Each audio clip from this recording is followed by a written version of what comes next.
Hello YouTube, welcome to the next episode of the ultimate review around the world with Microsoft Flight Simulator 2024. Today we hop over to Sweden, in fact one of Sweden's northernmost airports of Kiruna. And we are going to go take a look at the default Kiruna airport. Let's load that one up and see what the default looks like. Unfortunately, I have not been able to find a freeware on flightsim.to for Kiruna. There doesn't appear to be one, but the default in 2020 apparently was by Gaia Simulations. I hope that has carried forward through to 2024, but we will see. Let's go take a look. And it does look like the default. At least the buildings appear to have carried through. Okay, let's jump into our airplane and then jump out of our 737 MAX. Let's go take a look at what this actually looks like. Okay, so here we have a default Kiruna airport. Echo Sierra November Quebec. This definitely does look like it is hand built, and I dare say this is the same Gaia Simulations Kiruna airport. The buildings are all hand built. Yep, the terminal building is definitely built by hand. Let's have a look inside. What does that show? Okay, no insides, but that's fine. Land side is also nicely built. Yeah, the terminal building actually looks quite nice. So right off the bat, this is very good. I think the tarmac apron markings are also fairly good, fairly accurate, though I'm wondering whether this is entirely accurate, but it looks to be. So not a bad start. This is a decent airport.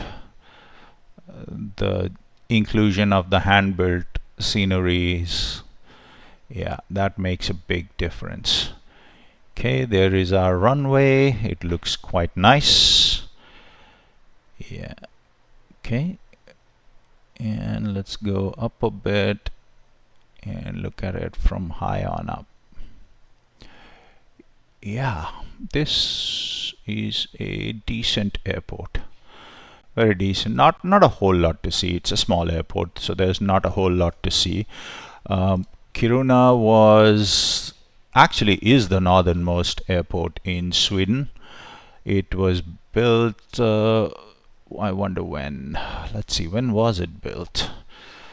I don't really know. I don't really have that information available off the top of my head, but this is a fairly important airport. There are seasonal services by Air France and Eurowings, and then there are regular services by Norwegian Air Shuttle and Scandinavian Airlines.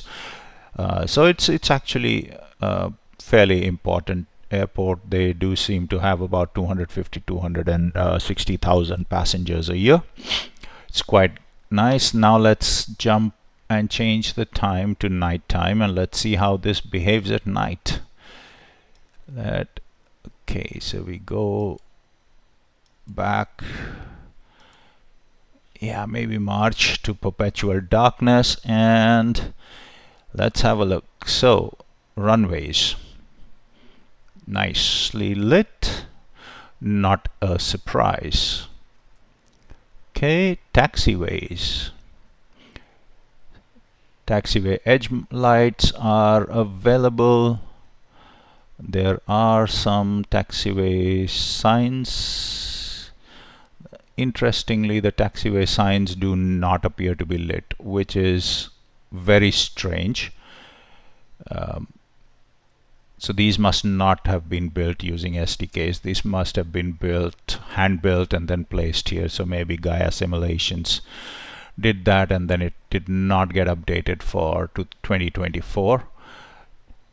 Apron is all lit up. Everywhere the taxiway side marking lights are there. Aprons are nicely lit.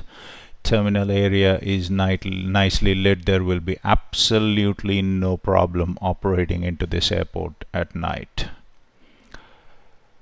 So with that said, this airport, I believe, yeah, this is a good one. So I think this airport actually qualifies for a